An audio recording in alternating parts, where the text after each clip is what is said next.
Advantages of mutual fund. तो hello दोस्तों, तो इस वीडियो में हम आपको बताने जा रहे हैं कि म्यूचुअल फंड के क्या क्या एडवांटेजेस हैं, जैसे investor professional management, transparency, liquidity, tax deferral, tax benefit and convenient option.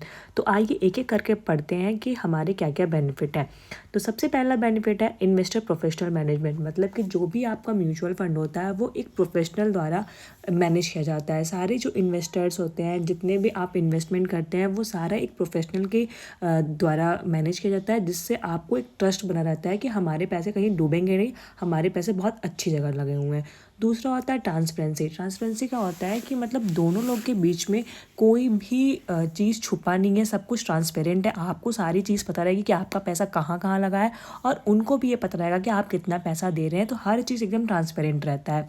तीसरा आता है लिक्विडिटी। लिक्विडिटी क्या होता है कि आपको जब मन करेगा तब आप अपने पैसे को कन्वर्ट कर सकते हैं कैश में। मतलब अगर एफडी कराते हो तो एफडी में क्या होता है कि मेच्योरिटी पीरियड होता है या कुछ पैसे कटते हैं, लेकिन म्यूचुअल फंड में ऐसा कुछ भी नहीं होता। जब आपको चाहिए तब आप तुरंत अपना जो आपका इन्वेस्टमेंट है वो तुरंत आप लिक्विडेट करा सकते हो, मतलब कि आप कैश में कन्वर्ट करा सकते हो।